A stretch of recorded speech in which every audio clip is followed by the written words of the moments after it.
नमस्कार, देवभूमि समाचार में स्वागत है आपका। मैं हूं आपके साथ प्रियंका मिश्रा। बुलेटिन की करेंगे शुरुआत।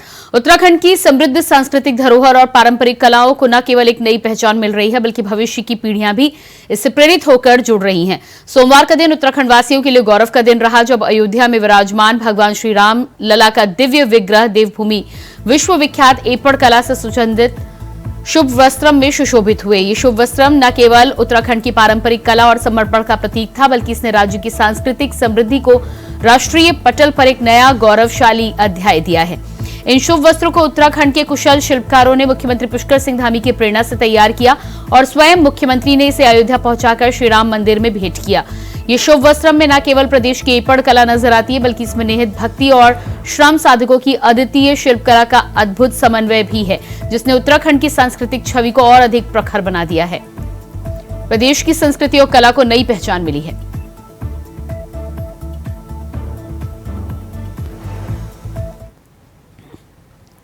उत्तराखंड की कमान संभालने के बाद उत्तराखंड के युवा मुख्यमंत्री पुष्कर सिंह धामी ने प्रदेश में रोजगार को लेकर नई मुहिम की शुरुआत की है, जिसके तहत सरकारी नौकरियों के तहत खाली पदों को भरने का अभियान व्यापक स्तर पर चलाया जा रहा है।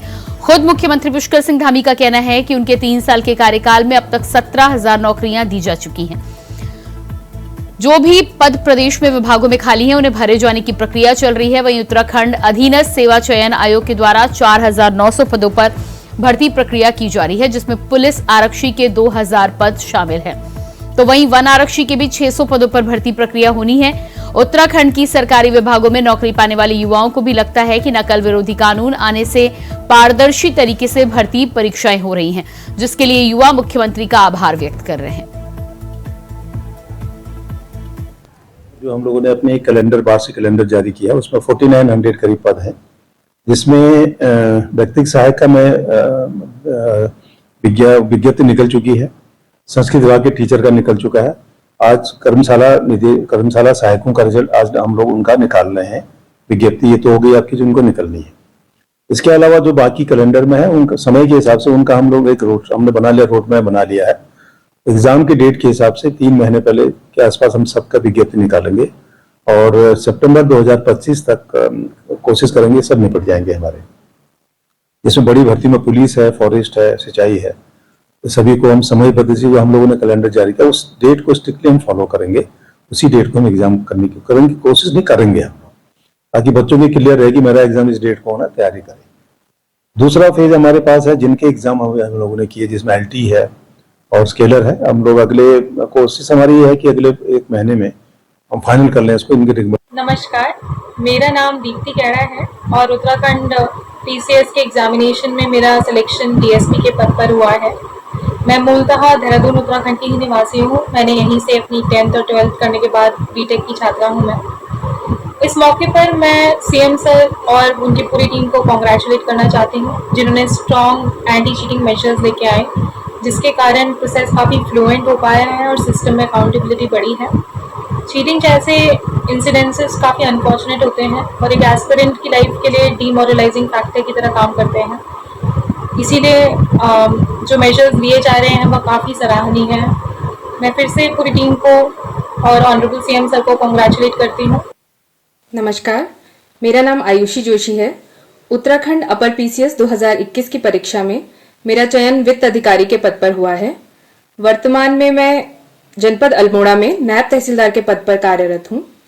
मैं माननीय मुख्यमंत्री जी का धन्यवाद करना चाहूंगी, जिनकी पहल पर उत्तराखंड में नकल विरोधी कानून लाया गया, जिससे प्रतियोगी परीक्षाओं में पारदर्शिता बढ़ी है।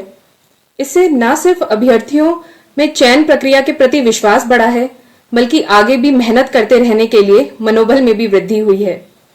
इसी के लिए मैं सरकार और मुख्यमंत्री जी का एक बार पुनः धन्यवाद करना चाहूँ।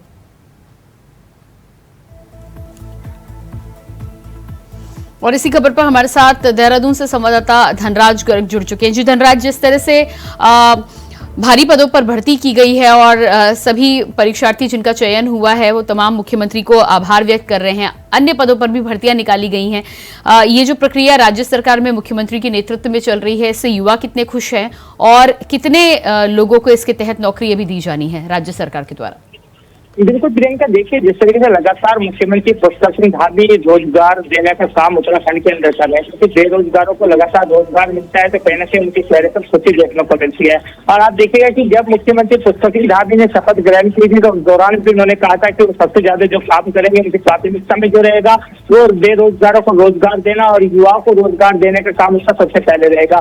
और उस कड़ी में कहने के मुख्यमंत्री पुष्कर सिंह धामी आगे बढ़ते हुए भी नजर आ रहे हैं, क्योंकि लगातार आप देख रहे हैं कि उत्तराखंड के अंदर किस तरीके से लगातार जो भर्ती है वो निकाली जा रही है, चाहे वो पुलिस विभाग की हो, अन्य विभागों की हो, तमाम विभागों में इस तरह की भर्तियां मुख्यमंत्री पुष्कर सिंह धामी की तरफ से निकालना कहीं ना कहीं इस तरीके से कहा जा सकता है कि युवाओं को रोजगार देने के लिए काफी है। और लगातार आप देखते हैं कि सराहना कहीं ना कहीं मुख्यमंत्री पुष्कर सिंह धामी की लगातार होती हुई नजर आ रही है, क्योंकि जो लाभार्थी हैं जिनको नौकरी मिल चुकी है, रोजगार मिल चुका है, वो कहीं ना कहीं खुश है मुख्यमंत्री पुष्कर सिंह धामी से और लगातार उनकी सराहना भी करते हुए नजर आते हैं। क्योंकि आपने सुना, अभी कई लोगों को भी सुना है कि किस तरीके से वो लगातार मुख्यमंत्री पुष्कर सिंह धामी की तारीफों के फूल बांटते हुए नजर आ रहे हैं। लेकिन वही देखिएगा कि उत्तराखंड के अंदर जिस तरीके से लगातार आपने देखा होगा कि यूपीएसएससी की बात करें या अन्य विभागों की बात करें तो उसमें किस तरीके से नकल होती हुई जो गेम थे वो उजागर हुए थे, लेकिन उस पर नकेल कसने के लिए मुख्यमंत्री पुष्कर सिंह धामी ने उत्तराखंड के अंदर एक नकल विरोधी कानून लाया और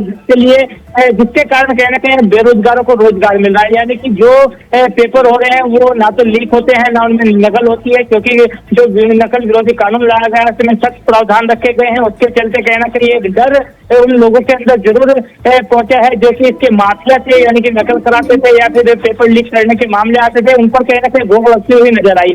और जिसके कारण कहीं ना कहीं जो लाभार्थी हैं उनको लाभ इसका मिला है और उनके चेहरों पर एक खुशी अलग ही देखने को मिलती है।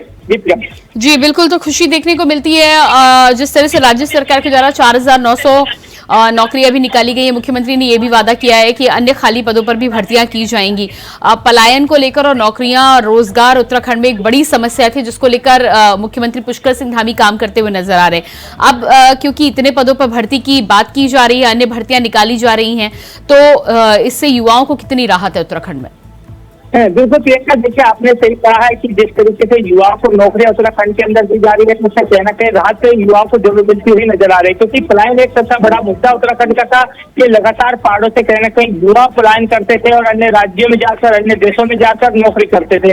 लेकिन अब जिस तरीके से कहा जा सकता है कि पहाड़ का पानी और पहाड़ की जवानी पहाड़ के ही काम आनी चाहिए, तो उसको लेकर कहना कहीं मुख्यमंत्री पुष्कर सिंह धामी लगातार कार्य कर रहे हैं और लगातार युवाओं को रोजगार देने का काम मुख्यमंत्री पुष्कर सिंह धामी की तरफ से किया गया है। और आगे भी इसी तरह के वादे कहने के मुख्यमंत्री पुष्कर सिंह धामी की तरफ से किए गए हैं कि जो बेरोजगार है उनको जल्द से जल्द नौकरी दी जाएगी, उनको जल्द से जल्द रोजगार दिया जाएगा। हालांकि स्वरोजगार की ओर भी कहीं ना कहीं इशारा करते हुए मुख्यमंत्री पुष्कर सिंह धामी ने साफ कहा है कि नौकरी लेने वाले नहीं बल्कि नौकरी देने वाले बने, रोजगार करें, स्वरोजगार करें और युवाओं को नौकरी दे, जिससे कहीं ना कहीं पलायन पर लगाम लग सकती है। और आप देखते होंगे लगातार उत्तराखंड के जो पहाड़ों से पलायन होता है उसको रोकने के लिए कहीं ना कहीं सुविधाओं की व्यवस्था करना और उनको रोजगार देना, ये मुख्यमंत्री पुष्कर सिंह धामी की प्राथमिकता में। और लगातार हम देखते भी हैं कि कहीं ना कहीं युवाओं को रोजगार देने के लिए मुख्यमंत्री पुष्कर सिंह धामी लगातार भर्तियों तो भर्तियां निकालते, क्योंकि पुलिस विभाग की बात करें, अन्य विभागों की बात करें, चाहे पीडब्ल्यूडी विभाग की बात करें, तमाम विभागों में इस तरह की जो नौकरियां हैं वो अभी भी कहीं ना कहीं मुख्यमंत्री पुष्कर सिंह धामी की तरफ से निकाली गई है। जी, इसके साथ ही साथ नकल विरोधी कानून जो जिस तरह से उत्तराखंड राज्य सरकार के द्वारा लागू किया गया है, उससे कितना प्रभाव पड़ रहा है? जो नौकरियां अभी हाल ही के समय में युवाओं को मिल रही हैं, कितना संतुष्ट युवा इस नकल विरोधी कानून से नजर आ रहे हैं?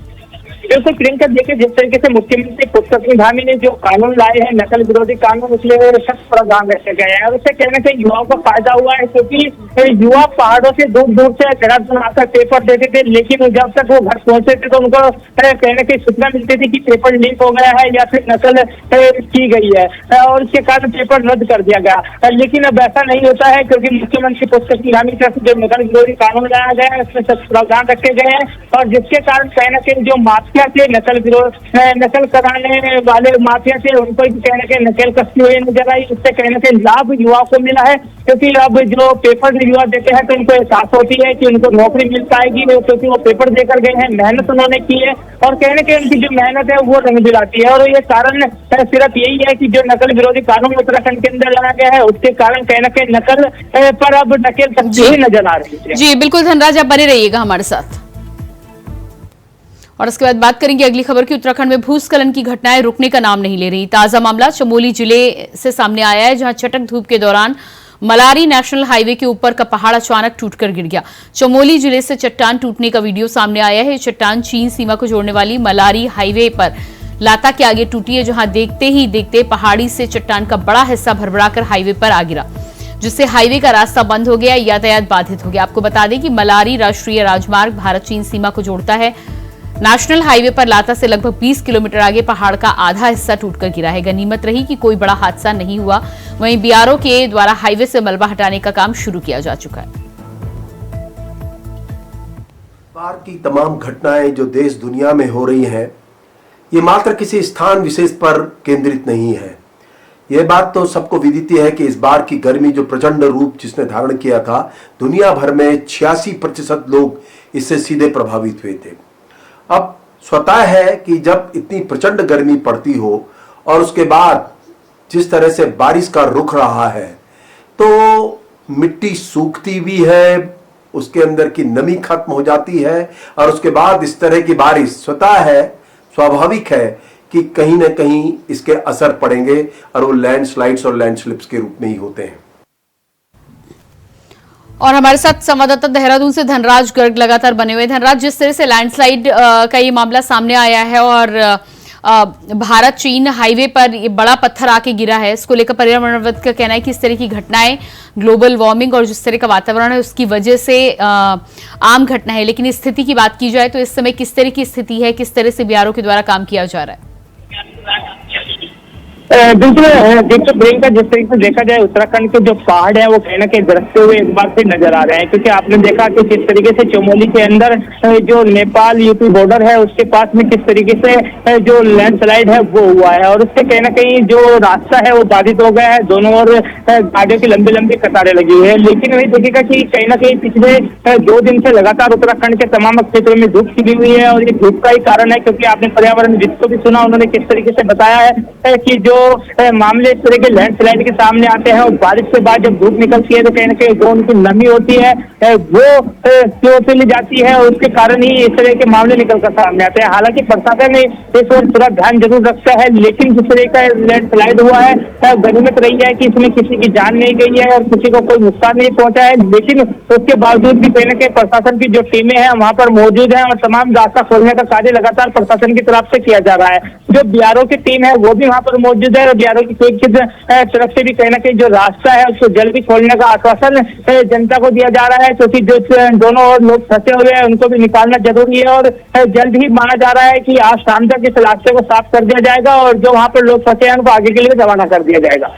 जी बिल्कुल, तो रास्ता साफ कर दिया जाएगा, लेकिन इस तरह की घटनाएं जिस तरह से लगातार उत्तराखंड में हो रही हैं, ऐसे में लोगों को कितनी परेशानी होती है जब अचानक इस तरह की घटना सामने आती है? तो बिल्कुल प्रियंका, देखिए जो ये इस तरह की आपदाएं होती हैं, इस तरह की घटनाएं होती हैं, ये प्राकृतिक होती है, इनको रोका नहीं जा सकता, लेकिन इनको कम जरूर किया जा सकता है और कम करने के लिए लगातार जो प्रशासन की टीमें हैं, चाहे मुख्यमंत्री पुष्कर सिंह धामी भी, क्योंकि लगातार आप देखते होंगे कि तमाम टीमों को निर्देशित करते रहते हैं कि जो टाइम रिस्पॉन्स है वो कम से कम रखा जाए और उसका असर देखने को मिलता है, क्योंकि जब भी ऐसी घटना होती है तो जो प्रशासन की टीम है, बीआरओ की टीम है, वो तुरंत ही मौके पर पहुंचती है और वहाँ पर जो कार्य है वो शुरू कर दिया जाता है। लेकिन कहीं ना कहीं इससे जनता को जरूर परेशानी का सामना करना पड़ता है, क्योंकि एक और चारधाम यात्रा चल रही है और चारधाम यात्रा में भी आने वाले यात्रियों को काफी दिक्कतों का सामना ऐसे में करना पड़ता है, क्योंकि जब रास्ते बंद हो जाते हैं तो कई कई घंटे उनको जाम में खड़ा होना पड़ता है और उनको खाने पीने की व्यवस्था भी करना कहीं ना कहीं प्रशासन की जिम्मेदारी होती है। लगातार प्रशासन की जो टीम है वो लगातार इन जिम्मेदारियों को बेखूबी निभाती हुई नजर भी आती है, क्योंकि हम देखते हैं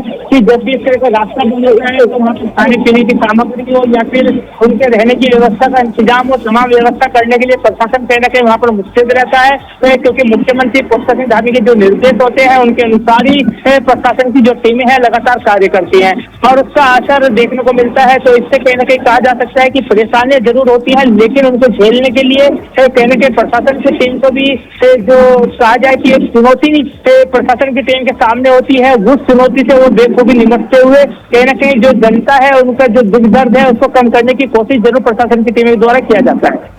जी बिल्कुल, तो जिस तरह से लगातार इस पर आप जानकारी दे रहे हैं कि टीम वहां पर मौजूद रहती है, सड़क को क्लियर करने के काम की क्या शुरुआत हो चुकी है? जिस तरह से आपने बताया कि आज शाम तक वो स्थिति काबू में कर ली जाएगी और उसके बाद वाहनों को आगे बढ़ा दिया जाएगा, तो क्या काम की शुरुआत हो चुकी है वहां पर? बिल्कुल प्रियंका, देखिए मैंने आपको पहले भी बताया है कि जिस तरीके से वहाँ पर एक लैंडस्लाइड हुआ है तो तुरंत ही वहाँ पर जो बीआरओ की टीम है, पीडब्ल्यूडी की टीम है और आपदा प्रबंधन की टीम है, तमाम टीमें वहाँ पर पहुंच चुकी हैं और लगातार जो जेसीपी है या फिर तकनीकी मशीनें हैं उनके द्वारा जो मलबा सड़क पर आया है उसको हटाने का कार्य किया जा रहा है और माना यह जा रहा है कि आज शाम तक कहीं न कहीं इस मलबे को हटा लिया जाएगा और उसके बाद जो गाड़ियां वहाँ पर फंसी हैं उनको आगे के लिए रवाना कर दिया जाएगा। लेकिन उससे पहले कहीं न कहीं प्रशासन को थोड़ा दिक्कतों का सामना जरूर करना पड़ता है, क्योंकि ऐसी जगहों पर जो तकनीकी मशीनें हैं वो काम नहीं कर पाती हैं या फिर कहा जाए कि संसाधनों की कमी कहीं ना कहीं वहाँ पर फैलती हुई नजर आती है। लेकिन उसके बावजूद भी जो टीमें हैं वो लगातार वहाँ पर कार्य करती हैं और लगातार जो कार्य करते हुए कहीं ना कहीं इस मलबे को आज शाम तक का जो समय रखा गया है वो उसके अनुसार कहीं ना कहीं पूरा मलबा को साफ कर दिया जाएगा और आगे की आवाजाही शुरू कर दी जाएगी। जी बिल्कुल धनराज, इस तमाम जानकारी के लिए बहुत शुक्रिया आपका। और इसके बाद बात करेंगे अगली खबर को लेकर। देहरादून से बड़ी खबर सामने आ रही है। उत्तराखंड में मुख्य सचिव को लेकर चर्चा हुई तेज। मुख्य सचिव का इसी महीने खत्म हो रहा है कार्यकाल। 1988 बैच की आईएएस अधिकारी हैं राधा रतूड़ी। मुख्य सचिव को मिल सकता है एक्सटेंशन। सूत्रों के हवाले से खबर, एक्सटेंशन ना मिलने पर कोई और बनेगा मुख्य सचिव।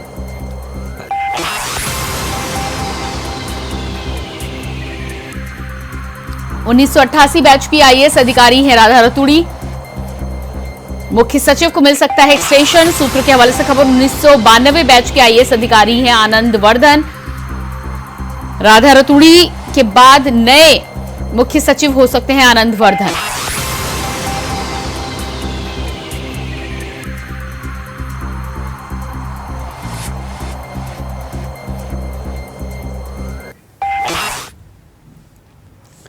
और उसके बाद अगली खबर देहरादून से सामने आ रही है। देहरादून वायरल बुखार से दून अस्पताल बेहाल, वार्डों में मरीज की भरमार।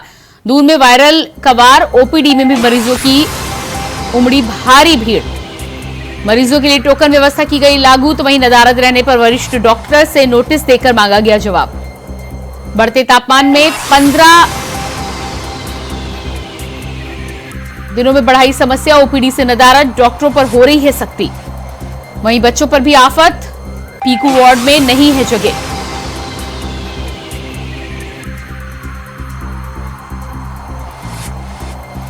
ओपीडी में भी मरीजों की उमड़ी भारी भीड़। मरीजों के लिए टोकन व्यवस्था की गई लागू। तो देहरादून में लगातार मरीजों की संख्या बढ़ने के बाद में टोकन व्यवस्था लागू की गई है। नदारद रहने पर वरिष्ठ डॉक्टर से नोटिस देकर जवाब भी मांगा गया है। लगातार मरीजों की बढ़ती संख्या को देखते हुए साथ ही साथ बढ़ते तापमान ने समस्या और बढ़ाई है। आगे के आने वाले 15 दिन बेहद अहम। ओपीडी से नदारद डॉक्टरों पर हो रही है सख्ती। कई डॉक्टरों को नोटिस भेजकर मांगा गया जवाब। वहीं बच्चों पर भी आफत, पीकू वार्ड में नहीं है जगह।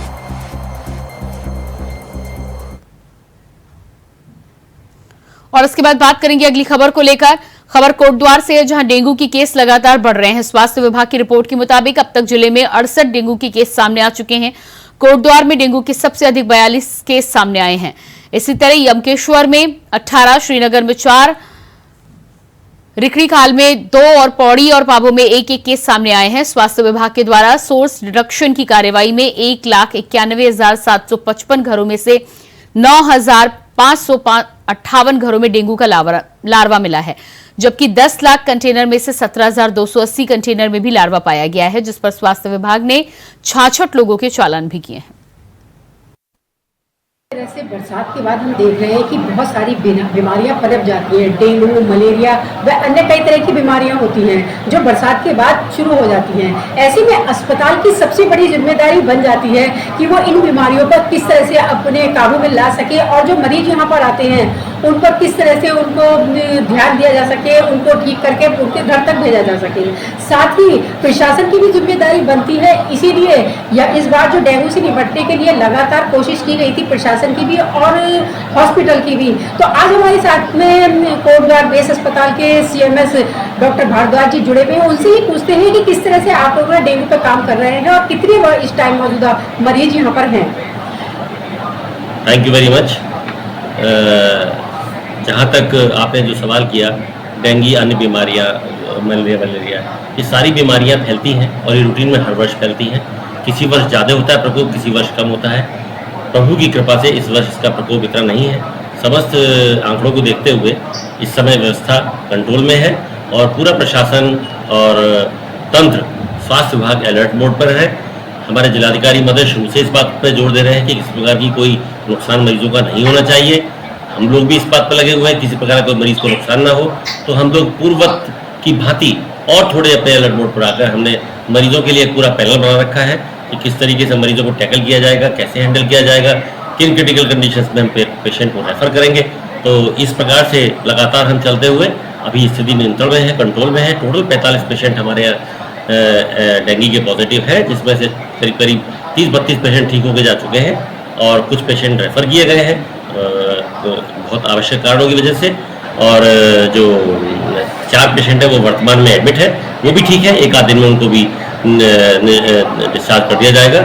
जिस तरह से हम देख रहे हैं कि डॉक्टर साहब से हम पूछना चाह रहे हैं कि ऐसे क्या क्या वो हैं जो कि नहीं हम लोगों को करने चाहिए, जैसे अभी आपने बताया नारियल पानी वगैरह से भी, जबकि इस टाइम पर लोग ज़्यादा पीते हैं, तो उससे क्या क्या हमें करनी चाहिए, क्या अपील आप करेंगे जनता से? भाई मैं अपनी जनता से ये अपील करूँगा कि जो बरसात का सीज़न होता है इसमें कुछ 2-3 बातें आप लोग बताऊँगा। एक तो अपने घरों में कहीं पानी ना इकट्ठा होने दें, गमलों में भी पानी आप ज़्यादा गीला करके उनको ना रखें, ठीक है। गमलों की जो तली होती है खास तौर से उसका भी ध्यान रखें कि वहाँ पे सीलन ना हो। किसी में महिलाएं बहुत से अपने बर्तनों को छोड़ देती हैं पानी के साथ में भर के, खुले हुए बर्तनों को, वो भी ना करें। इसके अलावा क्या होता है कि अपने आसपास जो बहुत ज़्यादा ग्रीनरी है उसके आसपास आप छिड़काव करें और घर में मॉस्किटो रिपेलेंट का प्रयोग करें। और जब भी कभी बाहर जाएं, अपने बच्चों को ले जाएं या बुजुर्गों को ले जाएं तो फुल बहा के कपड़े पहने, क्योंकि जिसका जो मच्छर है यूजुअली वो सुबह से लेके सूर्योदय से लेके सूर्यास्त तक ही काटता है। और इस मच्छर की चूंकि जो बाइटिंग टेंडेंसी होती है ये घुटने से ऊपर नहीं जा पाता। अब घुटना एक लंबे आदमी का थोड़ा ज़्यादा ऊंचा होगा, गट्टे आदमी का थोड़ा कम नीचा होगा, लेकिन मान के चलिए एवरेज कि घुटने से ऊपर ये इसकी हाइट नहीं होती है, ये नहीं जा पाता। खबर रुड़की से सामने आ रही है, जहां आपकी सरकार आपके द्वार कार्यक्रम के चलते मैंगलोर क्षेत्र के थितकी गांव में जनता दरबार का आयोजन किया गया, जिसमें हरिद्वार जनपद के नवनियुक्त जिलाधिकारी कमेंद्र सिंह ने जनता की समस्याएं सुनी और मौके पर संबंधित अधिकारियों के द्वारा समस्याओं का निपटारा किया गया। जनता दरबार में गैर हाजिर अधिकारियों के खिलाफ सख्त कार्रवाई किए जाने के आदेश दिए गए हैं। तो वहीं कार्यक्रम में पहुंचे जिलाधिकारी ने बताया कि सरकार आपके द्वार कार्यक्रम के तहत गांव-गांव जाकर ग्रामीणों की समस्या को सुना जा रहा है, जिससे जनता की समस्याओं का समाधान किया जा सके।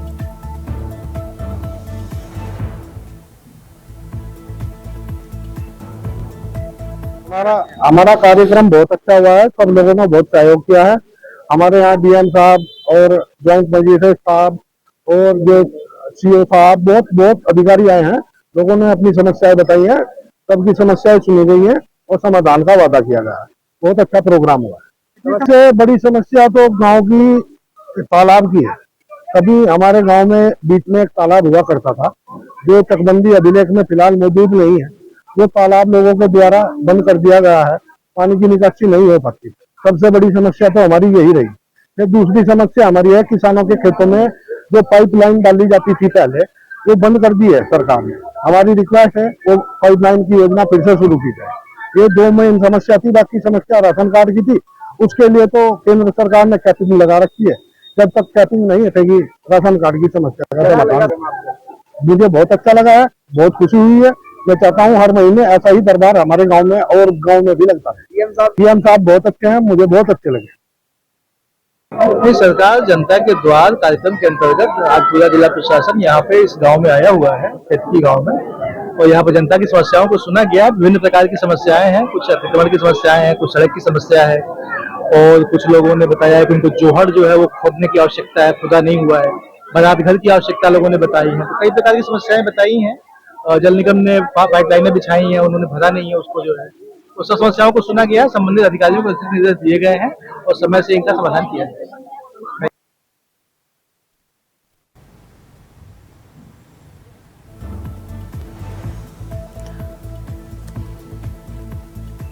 और इसी खबर पर रुड़की से हमारे साथ संवाददाता नरेंद्र कुमार फोन लाइन पर जुड़ चुके हैं। जो नरेंद्र, जिस तरह से आपकी सरकार आपके द्वार कार्यक्रम का आयोजन किया गया, क्या कुछ मुख्य समस्याएं इस कार्यक्रम के दौरान लोगों की सुलझाई गई? देखिए, आपको बता दूं कि सरकार जनता के द्वार द्वारा एक कार्यक्रम का आयोजित किया गया था, जिसमें डीएम स्वयं इस कार्यक्रम में पहुंचे थे और लोगों की समस्या को सुना। लगभग 1.5 घंटा तक जिलाधिकारी हरिद्वार ने लोगों की समस्याएं सुनी और उनका निवारण भी किया। आपको बता दें, कुछ समस्याओं का निवारण ऑन द स्पॉट कर दिया गया, वहीं कुछ का जो है अधिकारियों को निर्देशित किया गया कि इन समस्याओं का जल्द निवारण करें। वहीं जल संस्थान के एक मामलों को लेकर डीएम ने अधिकारियों को पूरी तरह से लताड़ते हुए कहा कि 1 महीने के अंदर अंदर गांव में पाइपलाइन डल जानी चाहिए, जिससे लोगों को पानी की सुविधा मिल सके। इसी के चलते और भी कई ऐसे मामले सामने आए जिन्हें जल्दी सुलझाने का जो है निर्देश डीएम द्वारा अधिकारियों को दिया गया। जी बिल्कुल। तो अधिकारियों के द्वारा लोगों की समस्याओं का समाधान किया गया। जानकारी ये भी है कि कई अधिकारी वहां पर नहीं भी मौजूद थे, उनके खिलाफ किस तरह की कार्रवाई और किस तरह का एक्शन लिया गया है? इस मामले में जिलाधिकारी ने निर्देश दिए गए, जो अधिकारी यहाँ पर नहीं पहुंचे उसके खिलाफ कार्रवाई की जाएगी और सख्त कार्रवाई होनी चाहिए, क्योंकि जिनको आदेश दिया गया वो सही समय पर यहाँ कार्यक्रम में नहीं पहुंचे सही। तो इस बात को भी लेकर उन्होंने कड़ी नाराजगी जताते हुए उनके खिलाफ कार्रवाई करने की मांग की। जी बिल्कुल। जिस तरह से आपकी सरकार आपके द्वारा कार्यक्रम के द्वारा लोगों की समस्याओं का यहाँ पर समाधान किया गया है, इस कार्यक्रम को समय समय पर लोगों के बीच लाने को लेकर आगे क्या कुछ जानकारी मिली है? देखिए, लोगों को कहना था कि समय समय पर ये ऐसे कार्यक्रम होते रहने चाहिए ताकि लोगों की समस्याओं का समाधान जल्द से जल्द हो सके। हालांकि उनका ये भी कहना था कि अगर किसी समस्या के लिए किसी अधिकारी के पास जाते हैं तो जल्दी से उसको संज्ञान किया जाता है और कार्यक्रम जो उनका मामला है वो कई दिनों तक लगता रहता है। हालांकि डीएम के पहुंचने से अगर बात की जाए तो सारे कार्यक्रम हाथों हाथ निमट जाते हैं, ऑन द स्पॉट इन कार्यक्रम को निमट जाता है। वहीं कुछ के निर्देश भी दिए जाते हैं, तो ऐसे कार्यक्रम जगह जगह होते रहने चाहिए। तो इसको लेकर उन्होंने डीएम का आभार भी जताया कि डीएम साहब ने उनकी सुविधाओं को उनको बहुत सारी सुविधाएं प्रदान करना भी कष्ट किया है यहाँ पर। जी बिल्कुल। तो जिस तरह से आपको कहना है कि लोगों का भी ये मानना है कि समय समय पर इस तरह के कार्यक्रम होते रहने चाहिए, खासतौर से आपकी सरकार आपके द्वारा जो कार्यक्रम का आयोजन किया गया उसमें लगभग कितने प्रतिशत लोगों की समस्याएं वहीं पर हल की गई? देखिए, ये ग्राम खेत की कवायद में जो कार्यक्रम किया गया था, इसमें गांव के बाशिंदों के अलावा आसपास के गांव के लोग भी पहुंचे थे। हालांकि डीएम का कहना है कि और भी गांवों में इस तरह के जो है कैंप लगाए जाएंगे। जी बिल्कुल नरेंद्र, इस जानकारी के लिए बहुत शुक्रिया आपका। और इसी के साथ देवभूमि समाचार में फिलहाल इतना ही। खबरों के लिए बने रही इंडिया वॉइस के साथ। नमस्कार।